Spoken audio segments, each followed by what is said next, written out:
जय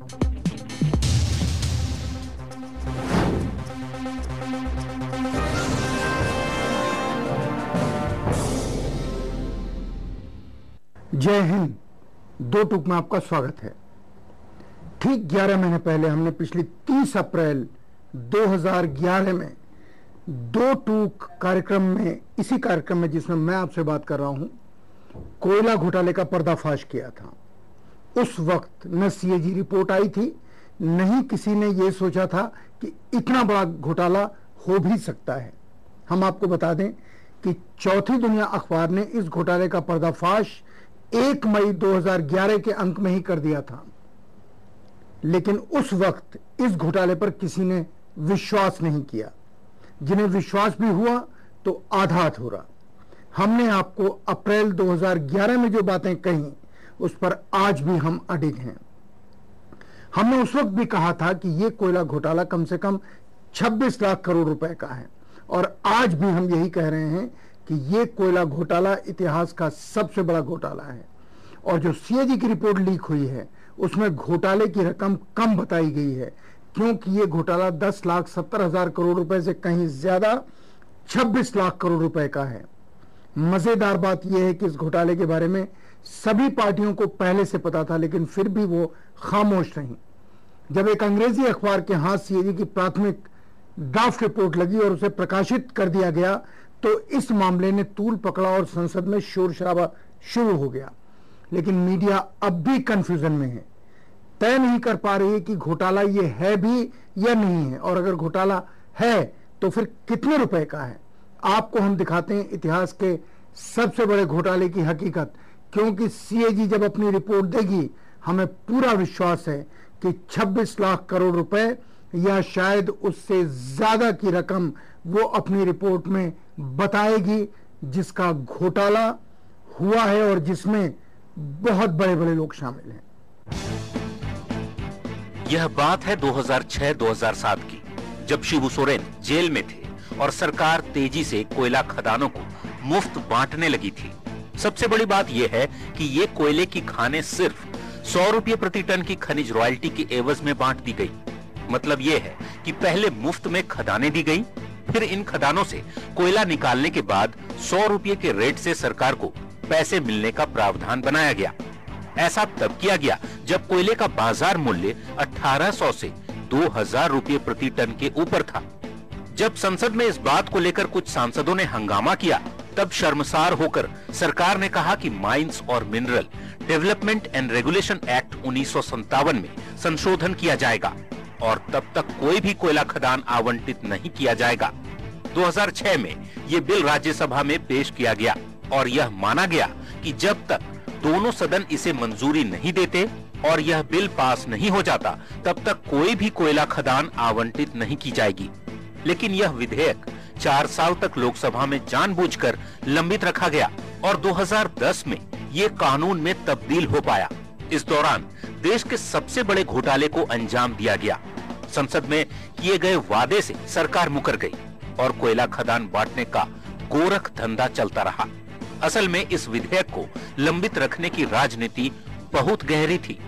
यह नेताओं, अधिकारियों और उद्योगपतियों की बहुत बड़ी साजिश है। इस विधेयक में साफ साफ लिखा था कि कोयले या किसी भी खनिज की खदानों के लिए सार्वजनिक नीलामी की प्रक्रिया अपनाई जाएगी। अगर यह विधेयक 2006 में ही पास हो जाता तो 26 लाख करोड़ रुपए का नुकसान नहीं होता। सरकार अपने चहेते पूंजीपतियों को मुफ्त कोयला नहीं बांट पाती। इस समयावधि में लगभग 21.69 बिलियन टन कोयले के उत्पादन क्षमता वाली खदानें निजी क्षेत्र के दलालों और पूंजीपतियों को मुफ्त में दे दी गई। कुल 63 ब्लॉक बांट दिए गए। इन 4 सालों में लगभग 175 ब्लॉक आनन फानन में पूंजीपतियों और दलालों को मुफ्त में दे दिए गए। वैसे बाहर से देखने में इस घोटाले की असलियत सामने नहीं आती, इसलिए हमने ये पता लगाने की कोशिश की कि इस घोटाले से देश को कितना घाटा हुआ है। जो परिणाम सामने आया वो चौंकाने वाला था। दरअसल निजी क्षेत्र में कैप्टिव यानी संशोधित ब्लॉक देने का काम 1993 से शुरू किया गया। कहने को ऐसा इसलिए किया गया कि कुछ कोयला खदानें खनन की दृष्टि से सरकार के लिए आर्थिक रूप से कठिन कार्य सिद्ध होंगी, इसलिए उन्हें निजी क्षेत्र में देने की ठान ली गई। ऐसा कहा गया कि मुनाफे की लालसा में निजी उपक्रम इन दूरदराज की और कठिन खदानों को विकसित कर लेंगे तथा देश के कोयला उत्पादन में वृद्धि हो जाएगी। 1993 से लेकर 2010 तक 208 कोयले के ब्लॉक बांटे गए, जो कि 49.07 बिलियन टन कोयला था। इनमें से 113 ब्लॉक निजी क्षेत्र में 184 निजी कंपनियों को दिए गए, जो 21.69 बिलियन टन कोयला था। अगर बाजार मूल्य पर इसका आकलन किया जाए तो 2500 रुपये प्रति टन के हिसाब से इस कोयले का मूल्य 53,82,830.50 करोड़ रुपये निकलता है। अगर इनमें से 1250 रुपये प्रति टन काट दिया जाए, ये मानकर कि 850 रुपये उत्पादन की कीमत है और 400 रुपये मुनाफा, तो भी देश को लगभग 26 लाख करोड़ रुपए का राजस्व घाटा हुआ। सबसे बड़ी बात है कि यह घोटाला सरकारी फाइलों में दर्ज है और सरकार के ही आंकड़े चीख चीख कर कह रहे हैं, इतिहास का सबसे बड़ा ये घोटाला है।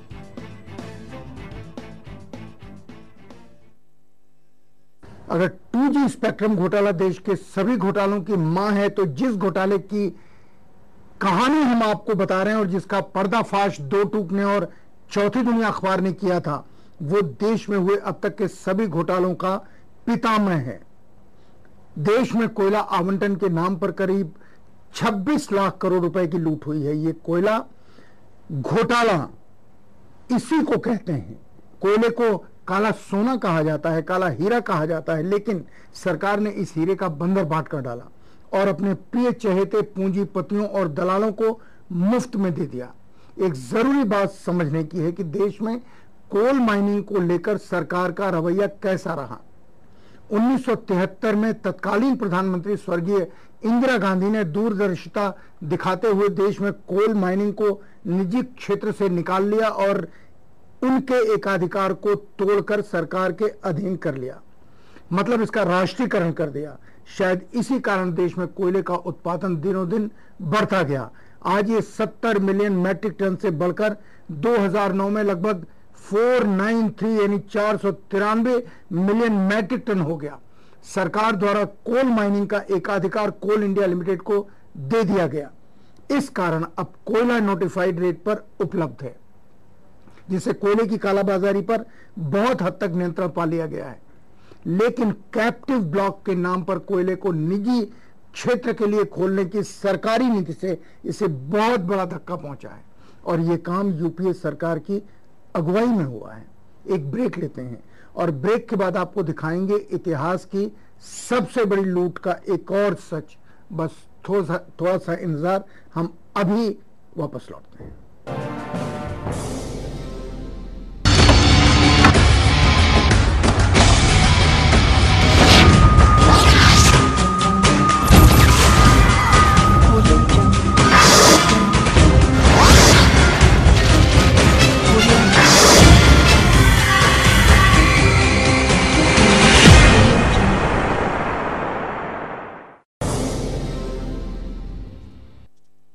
ब्रेक के बाद दो टूक में आपका स्वागत है। आज हम आपको दिखा रहे हैं कैसे दो टूक और चौथी दुनिया ने एक साल पहले जिस कोयला घोटाले का पर्दाफाश किया था, उसे सीएजी की रिपोर्ट ने सही ठहराया है। 2006 में कोल ब्लॉक के आवंटन को लेकर संसद में हंगामा हुआ था। इसके बाद सरकार ने संसद और लोगों को गुमराह करने का काम किया। सरकारी विधेयक लाने की बात कही गई जिसके तहत यह नीलामी की जा सकेगी, लेकिन यह विधेयक 4 साल तक लोकसभा में लंबित रखा गया ताकि सरकार के जिन निजी खिलाड़ियों के साथ शायद काले संबंध हैं, उन्हें इस दरमियान कोयले के ब्लॉक जल्दी जल्दी आवंटित कर इस किस्से को खत्म कर दिया जाए। इसमें कितनी रकम का लेन देन हुआ होगा, यह जाहिर सी बात है, आप अंदाजा लगा सकते हैं। लेकिन अनियमितताएं यहीं खत्म नहीं हो जाती। इस घोटाले से जुड़े कई सवाल हैं। सरकार की नीयत पर इसलिए सवाल उठ रहे हैं कि इनसे कई सारी गलतियां हुई हैं। एक तो मामला मुफ्त में कोयला खदान को देना और दूसरी कि जिन कंपनियों को कोयला खदान दिया गया उन्होंने सारे कानूनों को ताक पर रख दिया। इस घोटाले में कई सरकारी नियमों को ताक पर रखा गया। ऐसे नियमों और शर्तों की अनदेखी की गई जिन्हें किसी भी सूरत में अनदेखा नहीं किया जा सकता। ऐसी एक शर्त है कि लाइसेंस मिलने के एक तय अवधि के बाद खनन शुरू हो जाना चाहिए। जिन खदानों में कोयले का खनन सतह के नीचे होता है, उनमें आवंटन के 36 माह बाद खनन प्रक्रिया शुरू हो जानी चाहिए। यदि खदान ओपन कास्ट सिस्टम किस्म की है तो ये अवधि 48 माह की होती है। अगर खदान जंगल में है तो ये अवधि 6 महीने बढ़ा दी जाती है। नियम के मुताबिक इस अवधि में काम शुरू नहीं होता है तो खदान मालिक का लाइसेंस रद्द कर दिया जाता है। इस प्रावधान को इसलिए रखा गया है ताकि खदान और कोयले का उत्खनन बिचौलियों के हाथ न लगे, जो सीधे सीधे तो कोयले का काम नहीं करते बल्कि खदान खरीद कर ऐसे व्यापारियों या उद्योगपतियों को बेच देते हैं जिन्हें कोयले की जरूरत है। इस गोरख धंधे में बिचौलिए मुंह मांगे दामों पर खदानें बेच सकते हैं। सरकार ने ऐसी किसी खदान का लाइसेंस रद्द नहीं किया जो इस अवधि के भीतर उत्पादन शुरू नहीं कर पाई। क्या खदान मालिकों पर इस देश का कानून लागू नहीं होता, या फिर कहीं ऐसा तो नहीं कि ये खदानें बिचौलियों को आवंटित की गईं ताकि उन्हें आगे चलकर उद्योगपतियों को आसमान छूती कीमतों पर बेच सकें? यदि सरकार और बिचौलियों के बीच साठगांठ नहीं थी तो ऐसा कैसे हो गया? 2003 तक 40 ब्लॉक बांटे गए थे, जिनमें अब तक सिर्फ 24 ने उत्पादन शुरू किया है, तो बाकी 16 कंपनियों के लाइसेंस खारिज क्यों नहीं किए गए? 2004 में 4 ब्लॉक बांटे गए थे जिनमें आज तक उत्पादन नहीं हो पाया। 2005 में 22 ब्लॉक आवंटित किए गए जिनमें आज तक केवल 2 ब्लॉकों में ही उत्पादन शुरू हो पाया है। इसी तरह 2006 में 52, 2007 में 51, 2008 में 22, 2009 में 16 और 2010 में 1 ब्लॉक आवंटित हुआ, लेकिन 18 जनवरी 2011 तक की रिपोर्ट के अनुसार कोई भी ब्लॉक उत्पादन शुरू होने की अवस्था में नहीं है। पहले तो बिचौलियों को ब्लॉक मुफ्त दिए गए, जिसके लिए माइंस और मिनरल एक्ट में संशोधन को लोकसभा में 4 साल तक रोके रखा गया। फिर जब इन बिचौलियों की खदानों में उत्पादन शुरू नहीं हुआ तो भी इनके लाइसेंस रद्द नहीं किए गए। सरकार और बिचौलियों एवं फर्जी कंपनियों के बीच क्या साठगांठ होने की आशंका बढ़ जाती है? अगर ऐसा न होता तो आज 208 ब्लॉकों में से सिर्फ 26 में उत्पादन हो रहा है, ऐसा न होता। सरकार कहती है देश को ऊर्जा क्षेत्र में स्वावलंबी बनाना आवश्यक है। देश में ऊर्जा की कमी है, इसलिए अधिक से अधिक कोयले का उत्पादन होना चाहिए। इसी उद्देश्य से कोयले का उत्पादन निजी क्षेत्र के लिए खोलना चाहिए। लेकिन सरकार ने एक तरफ विकास का नारा देकर जनता को गुमराह किया और दूसरी तरफ देश की सबसे कीमती धरोहर बिचौलियों और उद्योगपतियों के नाम कर दी। सवाल अब ये है कि इन कंपनियों में ऐसी क्या खास बात है कि ये कानून भी तोड़ते हैं फिर भी इनके खिलाफ कार्रवाई नहीं होती? या फिर इससे भी बड़ा सवाल ये खड़ा होता है कि जब इन कंपनियों को कोयला निकालना ही नहीं था तो उन्होंने इन खदानों के ऊपर कब्जा क्यों जमा लिया? पिछले 1 महीने से सरकार ये कह रही है कि देश में कोयले की कमी है। हकीकत ये है कि इस घोटाले में जितना कोयला निजी कंपनियों को दिया गया है वो अगले 50 साल तक के बिजली उत्पादन के लिए पर्याप्त है। इसमें कोई शक की गुंजाइश नहीं है कि ये घोटाला एक साजिश के तहत किया गया है।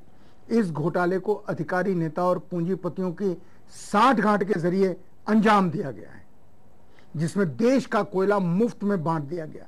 एक ब्रेक लेते हैं और ब्रेक के बाद इस साजिश पर से पर्दा उठाएंगे और ये भी बताएंगे कि क्यों विपक्षी दल भारतीय जनता पार्टी और सीपीआई सीपीएम इस घोटाले पर अब तक चुप रहे।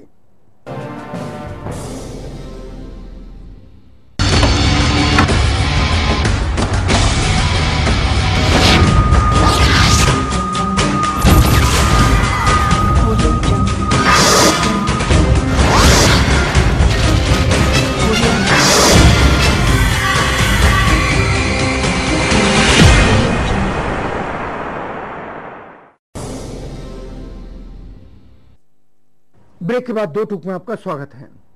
आज हम देश के सबसे बड़े घोटाले का पर्दाफाश कर रहे हैं, लेकिन आगे बढ़ने से पहले आपको बता दें कि आज की सबसे बेहतरीन प्रतिक्रिया पिछले एपिसोड पर किसने भेजी है और किसने 5 लाख का गिफ्ट हैम्पर जीता है। आज की विनर श्रीमती स्नेह किरण है, जिन्होंने पिछले एपिसोड में ये लिखा, अपनी प्रतिक्रिया दी कि आज देश में विचारधाराएं हैं, संविधान है, सब कुछ है, अगर कुछ नहीं है तो वो है सही आदमी और सही नेतृत्व। और सबसे बड़ी विडंबना यह है कि कोई भी राजनीतिक दल सही आदमी को आगे नहीं लाना चाह रहा, न ला पा रहा है। साथ ही उनका मानना है कि लोगों को देश की समस्याओं से मुंह मोड़कर भागना इसका समाधान नहीं है, इससे जूझना और सही उम्मीदवार का चयन करना ही इसका स्थायी और टिकाऊ इलाज है। जनता अपनी जिम्मेवारी समझे, मूक दर्शक न बने। इस प्रतिक्रिया के लिए श्रीमती स्नेह किरण को 5 लाख का गिफ्ट हैम्पर मिलता है। आज के सर्वोत्तम प्रतिक्रिया को डेली मल्टीमीडिया की तरफ से मिलता है 5 लाख का गिफ्ट हैम्पर। इस इनाम के स्पॉन्सर है अंकुश कैपिटल। आप भी इनाम जीत सकते हैं। आप अपनी प्रतिक्रिया 562635 पर SMS कीजिए। SMS करने के लिए पहले आप कैपिटल लेटर्स में DT टाइप करें और अपनी प्रतिक्रिया लिखें। साथ ही अपना पता लिखना ना भूलें। इनाम की जानकारी के लिए सुबह 10 बजे से शाम 6 बजे तक 09211728141 पर फोन करें या मेल करें info@ankushcapital.com।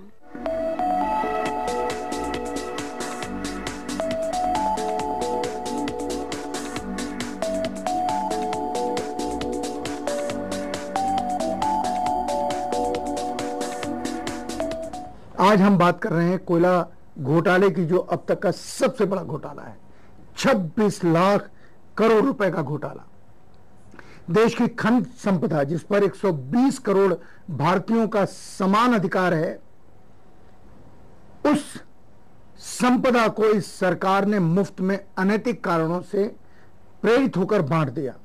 अगर इसे सार्वजनिक नीलामी प्रक्रिया अपनाकर बांटा जाता तो भारत को इस घोटाले से हुए 26 लाख करोड़ रुपए के राजस्व घाटे से बचाया जा सकता था और यह पैसा देशवासियों के हित में खर्च किया जा सकता था।